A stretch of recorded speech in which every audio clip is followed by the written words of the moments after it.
5 টাকায় চা বেচলে খালা হবে না ওনার, 10 টাকা করে চা বেচবেন। এই আশেপাশে কোনো জায়গায় চার দোকান নেই, আমরা লস করে লাভ আছে।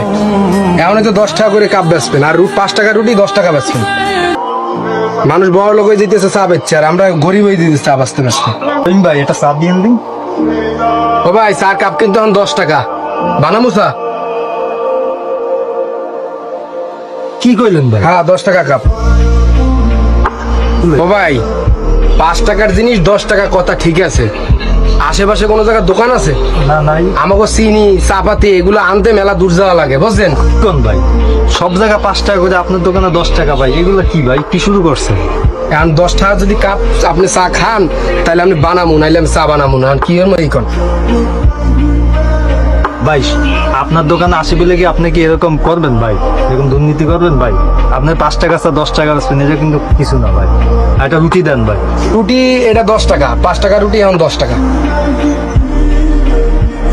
ভাই অত কথা বুঝি না, যদি আপনি 10 টাকার রুটি খান খাইতে পারেন, নাইলে খাওয়ার দরকার নেই। কোন জায়গা যে আইলাম, দেন ভাই দেন। কি আর করো ভাই, খিদা তো লাগছে, চা রুটি খাবো, দেন।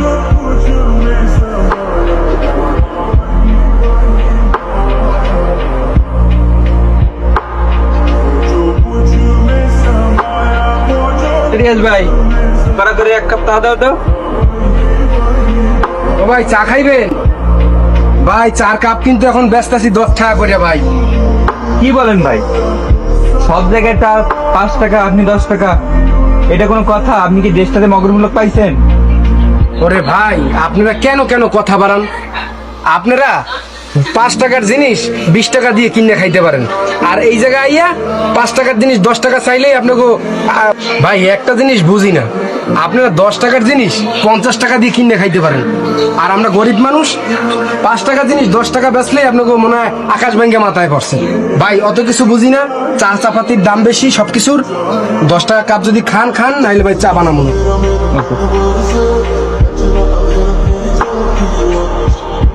কি বলেন ভাই, মানুষ 5 টাকার জিনিস 10 টাকায় খাবে, কিন্তু আপনি ব্যবসা করতেছেন না, এটা সৎ ব্যবসা। আপনি 5 টাকার জিনিস 10 টাকা দিয়ে বিক্রি করবেন কিসের জন্য? ব্যবসারে ইসলামে হালাল বলেছে, এজন্য কি আপনি 5 টাকার জিনিস 10 টাকা বেচবেন? ভাই আপনার মনুষ্যত্ব দেখে আমি অবাক হচ্ছি। ভাই মানুষের সাথে সৎ ব্যবহার করবেন এবং জিনিসের সঠিক মূল্য নির্ধারণ করবেন। পণ্যের গায়ে যে মূল্যটা লেখা থাকবে আমি সেই মূল্যটাই বিক্রি করবেন, এছাড়া বাড়তি আপনি 1 টাকাও নেবেন না।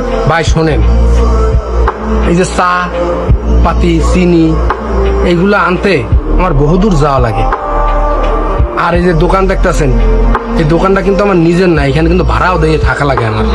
অতএব 5 টাকার জিনিস 10 টাকা বেচতেছি, আমার 2 টাকা লাভ থাকতেছে। তাই যদি ভাই আপনারা এরকম করেন, তাহলে কি হয়? এখন আপনারা তো 50 টাকার জিনিস 500 টাকা দিয়ে কিনে খাইতে পারেন, সেই জায়গায় আপনারা এত কিছু দেখেন না, আর সামান্য একটা চা খাইতে গিয়ে আপনারা বড় বড় কথা বলেন। আচ্ছা ভাই, আপনার কথা সবই ঠিক আছে, কিন্তু আপনি যে অতিরিক্ত মূল্য নির্ধারণ করতেছেন এটা ঠিক না। ইসলামে ব্যবসা কি হালাল করেছেন, কিন্তু আপনি পণ্যের মূল্য বৃদ্ধি করে মানুষকে ঠকাচ্ছেন, নৈতিক মূল্যবোধ অবক্ষয় হচ্ছে। ভাই আপনি যদি এরকম পণ্যের মূল্য নির্ধারণ করেন, আমি কিন্তু গ্রামের লোক এক জায়গা করবো এবং আপনার দোকানে কেউ আসবে না। ভাই আপনাকে একটা কথা বলি, মানুষের ভিতরে একটা ইনসাফ আছে, কিন্তু আপনার ভিতরে একটু নৈতিক মূল্যবোধ এবং কিছুই নাই। ভাই আপনাকে সাবধান করতেছি, আপনি যদি পণ্যের মূল্য এরকম নির্ধারণ করেন,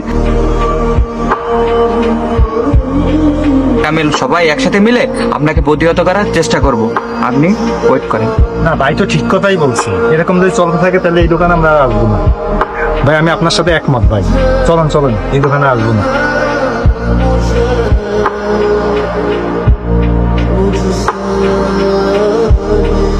কাজটা আমি ঠিক করিনি।